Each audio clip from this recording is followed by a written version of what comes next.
مسلمانوں کے آخری نبی محمد مصطفیٰ مصلی پر شکر ادا کر رہے تھے۔ علی کے چہرے پر مسکراہٹ تھی، حسن خوشیوں سے جھوم رہے تھے، گھر والے خوشیوں سے ایک دوسرے کو مبارکباد دے رہے تھے۔ فاطمہ زہرا کی گود میں قدرت نے ایک چاند سے بیٹے کا تحفہ عطا کیا تھا۔ فاطمہ زہرا کے گھر یہ دوسرے بیٹے کی آمد تھی۔ اس کے بعد دو بیٹیاں اور ہوئیں، زینب اور ام کلثوم۔ فاطمہ زہرا حضرت محمد صلی اللہ علیہ وآلہ وسلم کی اکیلی بیٹی تھی۔ باپ نے بیٹی کو بڑے نازوں سے پالا تھا۔ جس دور میں عرب بیٹیوں کو زندہ دفن کر دیتے تھے، اس دور میں محمد عربی نے اپنی بیٹی کی تعظیم کر کے، اپنی بیٹی سے محبت کر کے، اس کا احترام کر کے، بیٹیوں سے محبت کا درس سارے عرب کو دیا، پوری دنیا کو دیا۔ وقت گزرتا گیا، باپ کی چاہتوں کے آسمان تلے چہیتی بیٹی فاطمہ بڑی ہوئیں۔ بی بی فاطمہ جب بڑی ہوئیں تو آپ کے لیے بڑے بڑے گھرانوں سے شادی کے لیے رشتے آنے لگے۔ محمد عربی ہر پیشکش کو ٹالتے رہے۔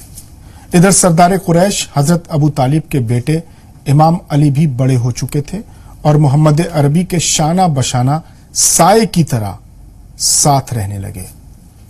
محمد اور علی کی ایک دوسرے کے لیے محبت اور عقیدت کسی سے چھپی نہیں تھی۔ علی کو ان کے کچھ ساتھیوں نے مشورہ دیا کہ آپ بھی اپنی پیشکش کریے۔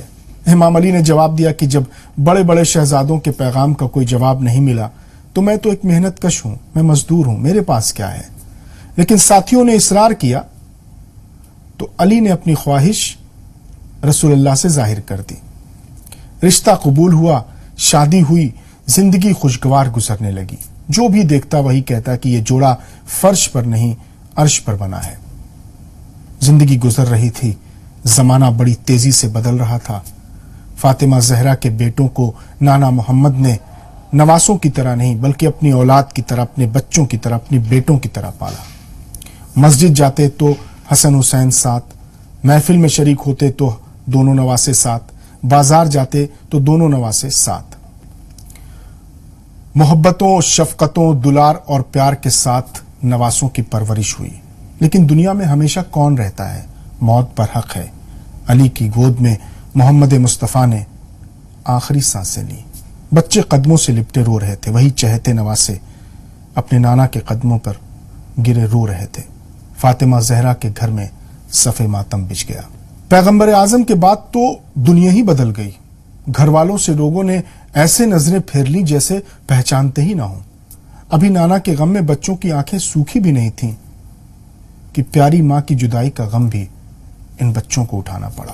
چہتے بچے، نازوں سے پالے بچے، بڑوں کے بغیر بابا علی کے ساتھ اداس اداس زندگیاں گزارنے لگے۔ علی نے بھی بڑی ذمہ داری اور محنت سے اپنے بچوں کو پالا۔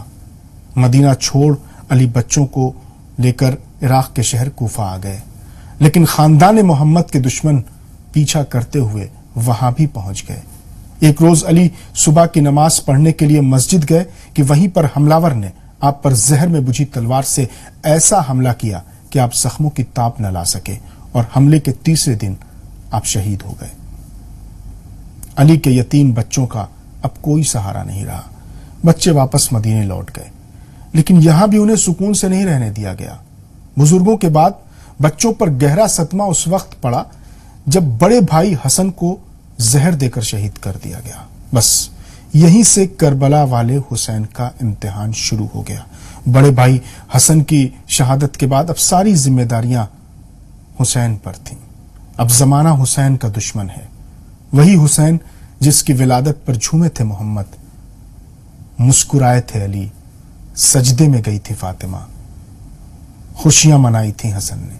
زمانے نے اب اتنا بدل گیا زمانہ، محمد عربی کے وصال کے محض 50 سالوں کے بعد زمانے نے ایسی کروٹیں بدلی کہ حسین معاذ اللہ واجب القتل قرار دیے جانے لگے۔